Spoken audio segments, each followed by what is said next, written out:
On May 3rd, Ukrainian store Moyo added high-resolution pictures for the Ultimate Edition of S.T.A.L.K.E.R 2, with close and detailed looks at the items featured in the bundle, including the map. We went ahead and asked the community manager at GSC if it was okay to look at it and discuss it, to which he said that it is fine. Hello stalkers and welcome to the Anomalous Dugout. In this video we will take a deep dive into a first analysis of this map. But before starting, I want to say that I already discussed this topic on the day the map was revealed within a new episode of the S.T.A.L.K.E.R 2 podcast, hosted by It's Tommy Love, along with other guest Can't Game Right. Moreover, Krezin made a beautiful edit of the map with various theories about it, which I really suggest you check out. Link to these resources in the description. Alright, first of all, and in order to clear out any misconceptions, it should be stated that this map is not 100% accurate and clearly incomplete. Indeed, it is a stylized version of the map made to look like it was hand-drawn by a stalker, and therefore was created from this person's perspective. For example, we can see question marks in some areas they might have not visited, and some parts are simply left blank. Moreover, one thing that struck me is the complete absence of roads as well as railroads, except for a few here and there, which would have helped to recognize some areas and overall better navigate the map. If anything, it seems this map was kept intentionally vague and inaccurate in some places, so try to keep that in mind. Besides, many locations and landmarks are simply missing from the map, despite the fact that we know they will be in the game. Basically, this should not be taken as a final and complete map, like a satellite PDA map would, but rather as a minimalistic approach to the game map. Secondly, we can speculate about who might have been the author of the map. In the bottom right corner, we can read the inscription, "Misha has gone crazy." It is possible Misha made the map and lost his mind due to psi emissions and other phenomenons in the zone. Misha could also be an acquaintance of the author who thought it was important to mention this for some reason. We really have no clue at this point. Furthermore, it should be noted that the map contains traces of what could be considered blood. That's not necessarily surprising if this map was made in the field inside the zone. Alright, now we will talk about and attempt to identify all the landmarks and locations marked on the map. In order to do so, I cut the whole thing into different sections separated by the rivers, which are indeed drawn. Starting with the southern region, the first thing we notice is of course the cordon. It looks like the good old map we know and love has been preserved pretty well. We can recognize the train tracks in the middle along with the bridge, the tunnel that goes underneath the embankment, the grain elevator, and even the rookie village. The cordon here is depicted being kind of enclaved within small hills and higher terrain, which is exactly how it was in the previous games. Moreover, next to it we have the inscription, "The Greedy Toad," which has to be a reference to the old Sidorovich. Indeed, during the development of Shadow of Chornobyl, the initial concept for the trader changed, and at some point his name was Toad. He also used to be depicted with a missing hand, white shirt, and shotgun ready for use. But one thing never changed though, he was always greedy. Moving on, here we see the wall that has been built at the perimeter in order to close the zone off, along with what I can only describe as barbed wire. It is clearly indicated that this is the southern entrance of the zone. Above it and northwest of the cordon, we have this large valley-like location filled with some interesting symbols, and of course Zalicia. Zalicia is a village in the real-life exclusion zone, but also an area in S.T.A.L.K.E.R 2, which was the objective to reach in the demo. This is the village Skif took refuge in from an emission as seen in the Bolts and Bullets trailer. You can even briefly see the big tower which is drawn on the map in one of the shots from the trailer. Next to many of the landmarks in the map, there are dots just like this one. We don't know what they indicate just yet, but there are currently several theories. It could be stashes, artifacts, vantage points, important characters, guides for fast travel, anything really. Above the tower there is what appears to be a blimp. However, I doubt there will be such an airship in the game. Maybe a weather balloon set by scientists? Nearby we have the strange inscription, "Don't sleep here," which according to the most recent theories could be related to the poppy field. The idea is that this field is actually an anomaly that messes with your mind, hence why you should never sleep in that area, otherwise your brain will suffer. There is also a weird symbol next to it, which I believe could be the ribs anomaly. Both the ribs and the poppy field were found by people playing the demo, so they would have to be close to each other. Going back to the other side of the valley, this looks like a propeller or blades of some sort. We think there is a good chance that's the windmill, which we saw in one screenshot. South of there, a marking that can also be seen in many other places all over the map.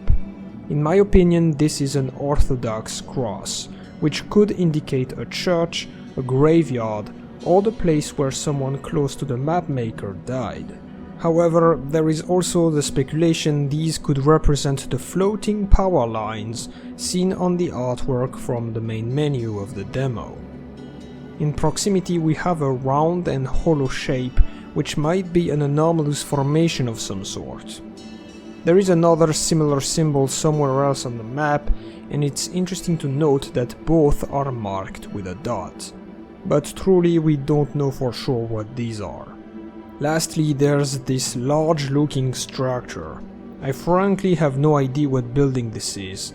Some claim it is the flesh farm from the Bolts and Bullets trailer, which also was in the demo, but I'm not really convinced. Let me know if you have any other theories. Now, at this point you might be wondering, if these new territories are on the west of the cordon, what happened to our beloved swamp? Well, don't worry, it is right there, in the southeastern region. Of course, it is strange that the entire location was moved from one side of the cordon to another, but I guess some reworking of the zone map was inevitable. At the very least, it is still close to the cordon, so it retains some sort of consistency. Anyway, now would be a good time to talk about these hatchings seen here and there on the map. They could represent anomaly fields or radioactive areas, but in my opinion these are swamps or small bodies of water where the player can walk because it's not very deep, as opposed to rivers which the player can only cross using bridges. This would explain why there are a lot of these markings in the Great Swamp. Within the location we first have a flame icon, which could represent a thermal anomalous field or a campfire of some sort, in which case it might be the base of the local stalkers, possibly located in the area formerly used by Clear Sky. Above it there is a structure which we believe is the famous observation tower seen in one of the trailers. To the west, the symbol of a fish. This is probably the fishing hamlet that was there in Clear Sky, or another location related to fishermen. Next, there is this strange drawing. To be honest, I'm not sure what it is. It looks like arrows pointing up in a rectangle. Reminds me of spears in Iraq. Or it could be a missile silo, maybe the Volkov anti-aircraft complex? One such base does exist in the real-life exclusion zone. In the swamp we can see a large boat, clearly reminding of the Skadovsk and Shevchenko ships which ended up stranded in Zaton after the water had dried up. Moreover, if we quickly glance at the top of the map, it appears Zaton might not be in the game. It should be above Pripyat, but there's nothing beyond the ghost city. Therefore, there is a theory that Zaton was merged with the Great Swamp in order to keep iconic locations like Skadovsk in the game. Personally, I think it does not make much sense from a consistency perspective, considering Call of Pripyat clearly established the area to have been formerly under the influence of the Brain Scorcher. Besides, Zaton is a real place north of Pripyat. However, from a game development perspective, it is more believable. GSC might have considered it would be better to move the location and keep it in the game rather than removing it entirely.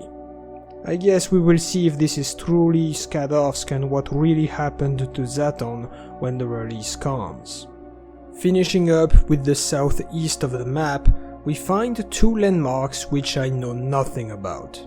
There is some sort of tower which reminds me of a water tower, and a bunker or building of some sort with an interesting shape. The latter may be a scientific expedition of some kind, or maybe the chemical plant where Skif attacked the bandits in the E3 2021 trailer. Alright, before moving on to the middle of the map, we have to address the big reveal on the eastern part. This is where the giant cooling pond for the power plant is supposed to be, yet here we can read some interesting things. The north perimeter? Snow? Yes, these seem to be snowflakes. However, all these locations are filled with question marks, and there's a bunch of them on what appears to be the way to get there. So what's the deal with these? Here's my theory. I believe the snow thing could be some sort of large anomalous phenomena which changes the climate, creating snow and frost anomalies as well as unique artifacts. It is possible this weather effect has managed to turn the water of the pond into ice, which would explain how people could visit this area on foot. Moreover, the north perimeter may be another wall or checkpoint established in the place in order to separate the snow area from the rest of the zone. As for all the question marks, they seem to indicate that the maker of the map never actually went to these places and only heard stories and legends about them. This is a huge area, though there are no details drawn on the map there. Furthermore, my personal belief is that this entire location could be inaccessible in the final game, but will be added into one of the two planned story expansions. If that's the case, we will probably learn more about what is in the area later on when GSC starts to advertise the expansion. But remember, this is just huge speculation, I actually don't know. Moving on to the middle regions of the map. Right in the center is the garbage, which appears to have been expanded and now takes a large chunk of the entire map. In fact, it seems to go almost all the way to the CNPP, meaning that Slag Heap, the landmark of the latest Not a Paradise trailer, is indeed located at the northern edge of the garbage. Separating it from the power plant is a very weird symbol.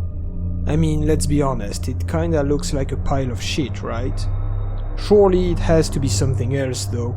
Unfortunately, we don't see it in Not a Paradise despite being very close to Slag Heap, so I'm not sure what it could be.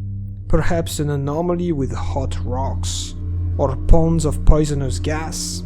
Let me know what you think. Just underneath the power plant there are all the power line towers, part of the network delivering the produced electricity to the environs.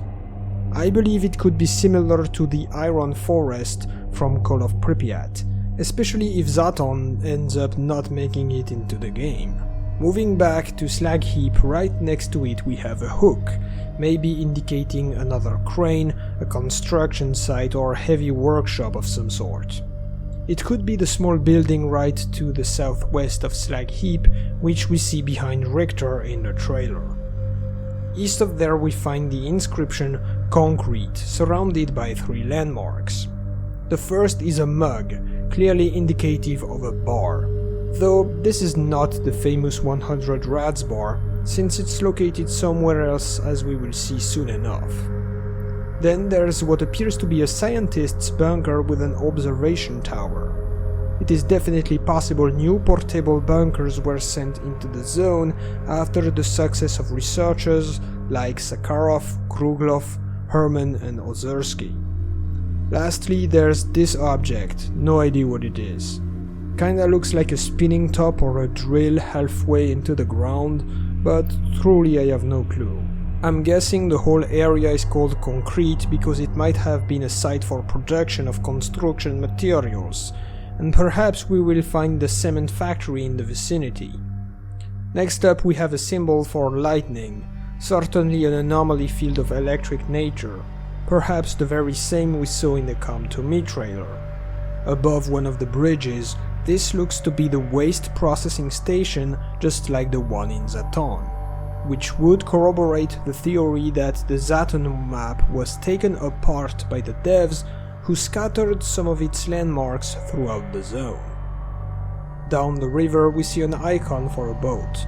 Most probably this is the boatyard area we saw from one screenshot, which was named River. Moving back towards the garbage, there's apparently a drawing of a pig, which makes me believe this is one of the old pig farms in the zone. Possibly the one from the Dark Valley, who knows. It would make sense because to the west of there we find what I can only assume to be the depot from the OG garbage. Now if you were to go even further west, that's normally where you would find the Agroprom. But here the map is practically empty in this area. This again goes to show that this is clearly incomplete. Oh, and by the way, we do know that Agroprom will be in the game thanks to this screenshot titled Agroprom. What we do have on the map, however, is the location of the 100 Rads bar, now found to the northwest of the garbage. It bears the inscription Fraudsters. I wonder what this could mean. Some think this refers to the Freedom faction, which could still inhabit the military warehouses right above the bar, or could even have taken over Rostock. Others believe the Fraudsters are a group of bandits. Personally, it reminds me of the illegal stalkers conflict that was planned to appear in the now cancelled version of S.T.A.L.K.E.R 2. Basically, some stalkers would have an official permit to enter and work in the zone, and some would still do it illegally, leading to disputes between the two groups. We'll probably have to wait for the release to know for sure. One thing we've already noticed is that there will be a new bar in addition to the 100 Rads. In one of the artworks, we saw Barkeep in a brand new decor, which could be a reworked 100 Rads or a completely different location. Indeed, now we have the inscription Fraudsters written above Rostock, so there is the theory this area was taken over by some bad people and the Barkeep moved out to a completely new location, explaining the new design of this bar.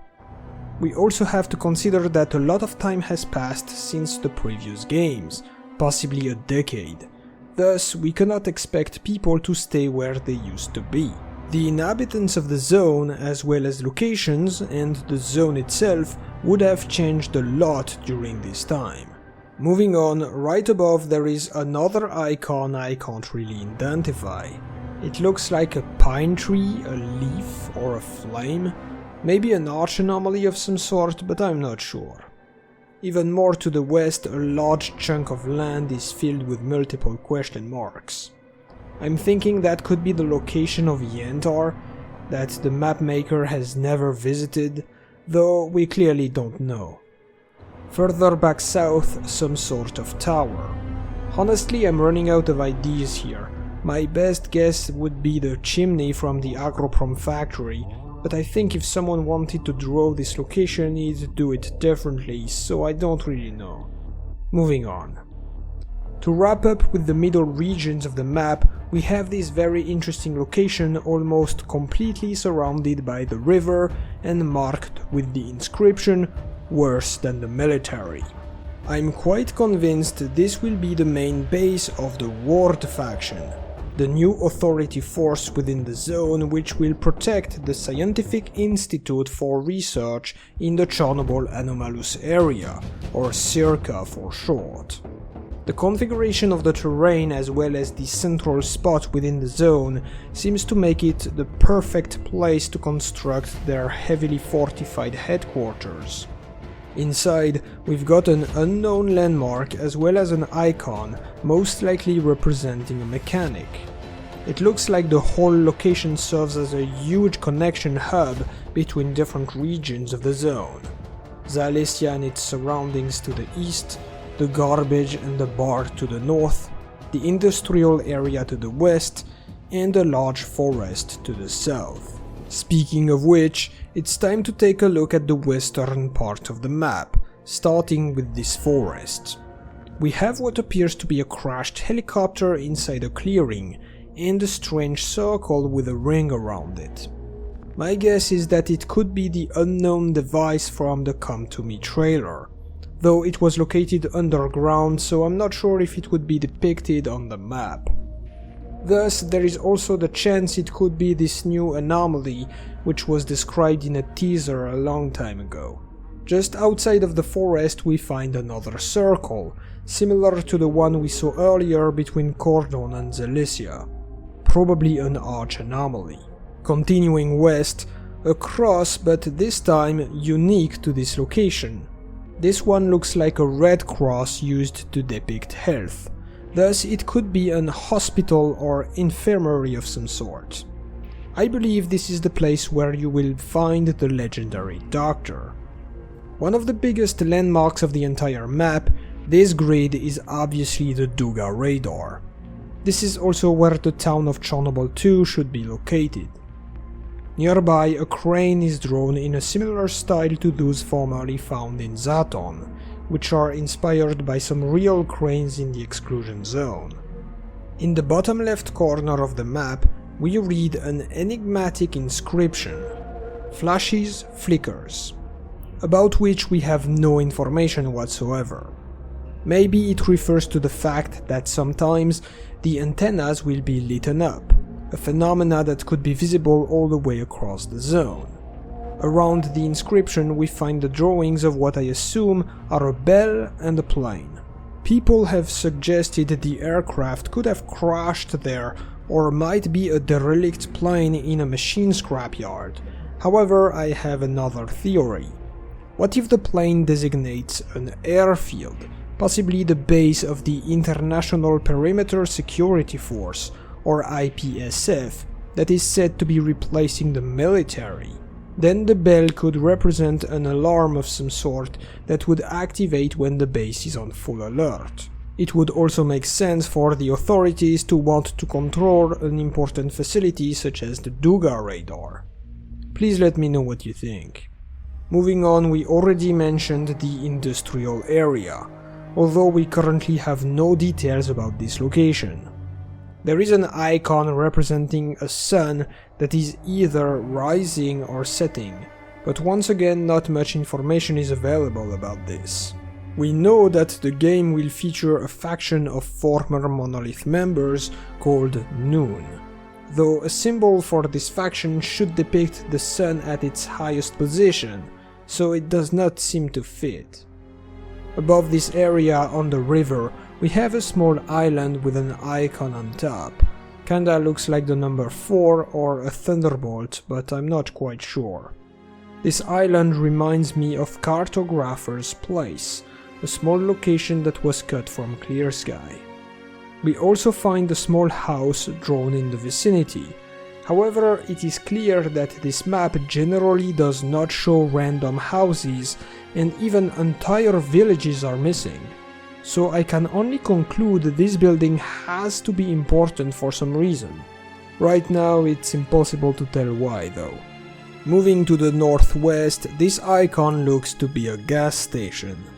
The only places like this I can recall were in the Dark Valley and in Zaton, though I'm sure there should be many more gas stations across the zone. Further, we enter a part of the map with a large concentration of hills and elevated terrain. The inscription says, "Descent to Death," and covers a crashed or derelict helicopter. There is also a large question mark on the path leading there, which seems to indicate that the stalker who made the map does not exactly know what is going on in the area. There are a few theories about it. To begin with, it could refer to something or someone in this area that sends people to their deaths. Lethal anomalies, bloodthirsty mutants, and hostile factions are nothing new in the zone, however, so I'm inclined to believe it must be something else for it to be marked in such a way on the map. Another idea would be that this place is linked to the death trucks, since these vehicles are essentially transporting corpses within the zone. Yet I am not sure if these will still be a thing in S.T.A.L.K.E.R 2. Lastly, the sentence could have a slightly different meaning, referring to the fact that a lot of people were sent to their demise in this area. In this case, perhaps the location contains the remains of a failed operation within the zone, possibly Operation Zenith, which was mentioned in the ARG to have been a complete disaster involving a large loss of lives. By the way, I've been talking about the ARG quite a lot in recent videos, but I never actually covered its documents on my channel. The ARG is quite old and I did not really talk about Heart of Chernobyl news back then. If you'd be interested in a breakdown of the ARG docs, make sure to let me know. Better late than never, I guess. Our last western location to look at appears to be a large structure, resembling a castle tower. Unfortunately, I couldn't find any clue about what it might be. Therefore, I think we should continue to the northern regions of the map. The Red Forest is clearly marked, proudly standing southwest of the power plant, just like in real life, and it contains a few interesting landmarks. This is most certainly the Partisan's Tree, a very much real place where a tree with a very special shape and dark history was located. Indeed, the tree was used to hang captured partisans during the Second World War. After the tree fell down, a memorial was erected in its place, so I wonder if the game will feature the monument or the tree in itself. And either way, what significance this spot may have to the inhabitants of the zone. Further in the forest, what appears to be a well was drawn. Not much more is known about it. What I'm convinced about, though, is the fact this small building has to be Forester's hut. In clear sky, it was located in the natural reserve, which was close to the western edge of the Red Forest. Moreover, the body of water we see here could very well be the river that flowed through Limansk. Speaking of which, the mysterious city is nowhere to be seen on the map, and has been completely absent from all the information about S.T.A.L.K.E.R 2 so far. In my video about Limansk, I speculated that the location might not be in the game, or that it could be added in one of the 2 story expansions. The map reinforces this belief. You see, this large patch of land left blank on the map could be where Limansk is located. Here we can read, "False path or the lie," which seems to indicate that most stalkers don't think there is a way to get through here, and certainly the person who made the map did not visit this area of the zone. In clear sky, the town of Limansk was presented as an almost mystical place, so difficult to reach in fact that the majority of stalkers didn't even believe in its existence. What if this was still the case during the events of Heart of Chernobyl? This would be a great way to make a big reveal about Limansk later on, finally giving the location the depth it deserves. Moving on, we come across Yanev and what I assume is the famous train station. The line underneath seems to represent the train tracks that go through the area and all the way to the CNPP. There is a theory these tracks may be completely blocked, possibly by fences and barbed wire, explaining why this way would be a forced path. This would be the reason why the tracks were drawn on the map, despite the fact that all other railroads do not appear. Another landmark which does not appear on the map is the Jupiter factory, though we know it is there since the Jupiter underground is marked. It leads to a question mark, meaning the map maker did not know where the underground leads. From Call of Pripyat, we do know that the underpass actually connects the Jupiter factory to the city of Pripyat, at the very least. It could also spread out to other unknown locations, who's to say. In the top left corner of the map, the inscription reads Kasharivka with a question mark. Kasharivka is a real village existing in the exclusion zone, so it is not surprising to find it in the game. However, what is strange is the question mark, implying the stalkers are not sure if the landmark is there or not. Maybe the exact location of the village is a mystery, or the subject of legends among the locals. Pushing further, we find the ghost city itself, Pripyat. The Ferris wheel is drawn in very large proportions, highlighting how it's the most recognizable asset of the town. By the way, Pripyat is, just like we suspected, located accurately compared to its real-life counterpart, that is to the northwest of the power plant. Inside the city, a first icon kinda looks like the famous school we've seen so many times before. Underneath it, and a nice surprise for us, the second icon is without a doubt a loaf of bread. Rather than a hint about where the bread in the zone is made, I believe this landmark represents an old bakery, which exists for real at the edge of Pripyat. On the way to the station, a few small buildings are drawn. I'm not sure what these could be, to be honest, so let's continue. At the end of the railway, the site of the first disaster, the Chornobyl nuclear power plant. Not much to say about it except for the fact we can probably expect a one-to-one recreation of the real complex, which will be mind-blowing to explore. We already had it in Shadow of Chernobyl, but I bet we will see way more details this time around. In fact, a huge part of the real-life area was added, containing the abandoned building site of reactors 5 and 6. Here we can see another cross, the famous cooling tower, and an inscription which seems to read 01. There is the theory according to which this is actually Q1, possibly GSC trolling us a bit about the Q1 release date we believed in for a long time. Personally, I think it is written 01, though I can't tell what it means just yet. It is interesting to point out that the map contains no other numbers besides this, so it has to be something important, right? This is also very close to where Skif met the stranger in one of the trailers. Some theories claim it could be a fire station, because apparently 01 were the first numbers to call the fire department. Another theory is that this could be the location of Laboratory X01, but in truth we simply don't know. Oh, and there is also a trace in the water pond which kinda looks like a giant fish or whale. This is obviously just a stain on the map, yet some fans think it may be a teaser for underwater mutants. Would be interesting to see. At last we have come to the final area to cover, the heart of Chernobyl, simply referred to as the center. Before taking a closer look, it should be stated that this part of the map is quite large, covering the entire space between the CNPP, Pripyat and the cooling pond. In spite of this, almost nothing is known about this region, and the map gives us very little to work with, which is good since it does not spoil anything and leaves a lot of room for theories.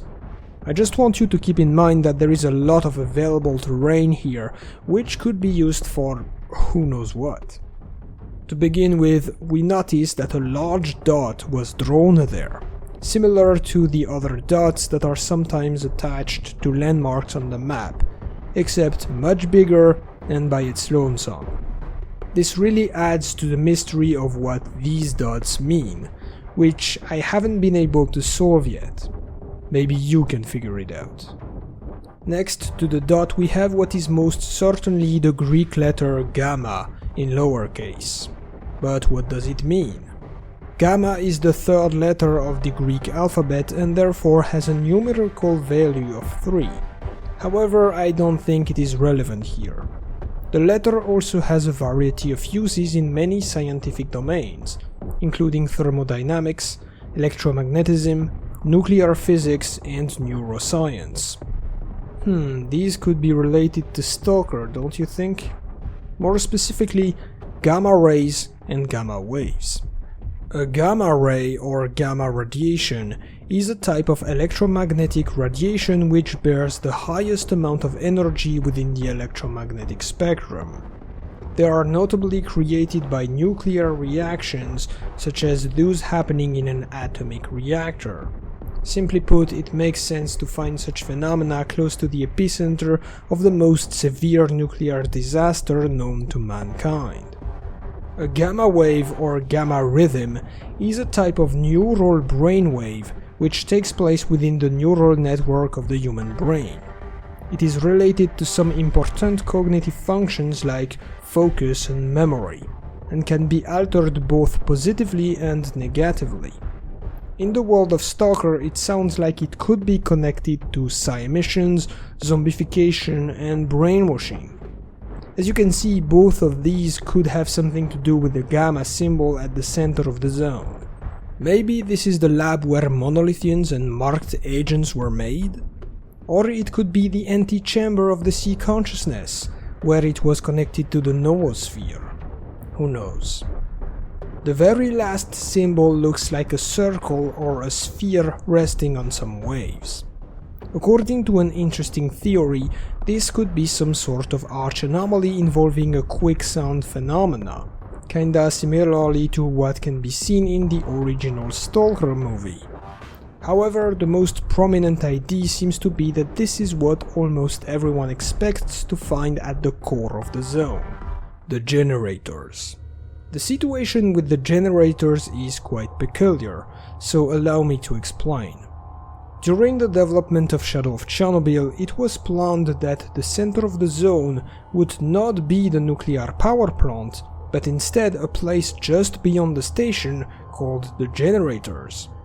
These large ball-shaped devices would have served as the connection points between the sea consciousness and the noosphere. Thus, the area was the epicenter of the second Chernobyl disaster and of the rift accidentally opened within the noosphere which spawned the anomalous zone. However, the location ended up being cut from the game, and the 6 generators were relocated to the northern part of the power plant. Moreover, all mentions of the generators disappeared from the games, so we could see them, but officially we were never told anything about them. The only information we have is from the cut content, and therefore not matching with the final version. Interestingly, the old concept of the generators was considered to be brought back in Clear Sky, but it was once again removed during the making of the game, and we ended up with the same depiction as in Shadow of Chernobyl. As a result, the generators stayed consistent, though it appeared that the developers would have liked to be able to resurrect their original appearance. And now we get to S.T.A.L.K.E.R 2, where the map reveals that, in fact, the center of the zone is not located at the CNPP, but just north of it, which hints at a return of the old generators. However, we cannot conclude too hastily. In one hand, we have the main artwork present on the official Heart of Chernobyl website, in which we can clearly see the generators as they were depicted in Shadow of Chernobyl and Clear Sky. On the other hand, when I played the demo, I saw a loading screen which had an artwork of what looked like the cut original generators. Therefore, it remains unclear which version will be used in the new game, and it is a difficult choice for the developers. Do you stay true to the original trilogy in order to not break its continuity, or do you accept the retcon and bring back the initial concept? My personal theory is that they will actually do both. It is not out of question that there could have been more than 6 generators and several sites for them. Maybe some were just prototypes or even backups. In the original trilogy, we could see that only 4 of the generators were working, since 2 of them were heavily damaged. What if new generators were built to replace them? Honestly, everything is possible at this point. The generators are mentioned in the report card about Operation Zenith, found in the documents from the ARG, where it is stated that disabling them was of crucial importance to the mission. Unfortunately, not much more is known. In addition, remember the words of Faust. You cannot kill God, just like you cannot get rid of the sky up above. For Monolith members such as himself, God was the monolith, or rather, the sea consciousness which controlled them. Thus, his speech could be interpreted in the way that, despite the murder of the sea consciousness's members and cutting off the generators, they continued to live somehow, possibly hinting at the existence of a secret backup facility. Anyway, I could talk and theorize about the generators for ages, but this video is already way too long, and the truth is, it's probably better to wait for the release and discover it then. So let's move on. Now it's time for some calculations. You know, just for fun. The map of the game was advertised to be around 64 square kilometers. If we consider that this was calculated simply by measuring the rectangle that we have here, then we can deduce its length to be around 9.2 kilometers or 5.6 miles, and its height to be around 7 kilometers or 3.7 miles. In these conditions, we can measure a few interesting distances and compare them to calculations performed in previous videos. The distance between Duga and the CNPP is around 5.1 kilometers or 3.1 miles, whereas I had estimated it to be approximately 3.2 kilometers or 2 miles in my analysis of the Strider trailer. Yeah, I probably fucked up back then. The distance between Slag Heap and the CNPP is around 1.5 kilometers or 0.9 miles, whereas I had estimated it to be approximately 1.6 kilometers or 1 mile in my analysis of the Not Paradise trailer. That seems to make sense. The cordon's length is around 1.2 kilometers or 0.7 miles, which is pretty much exactly how I measured it in my video about the size of locations. Very nice. Anyway, the map is not supposed to be that accurate, and we don't even know how GSC calculated the 64 square kilometers exactly, so everything I said is probably completely wrong. Before concluding, I want to go back to the theories about the author of the map.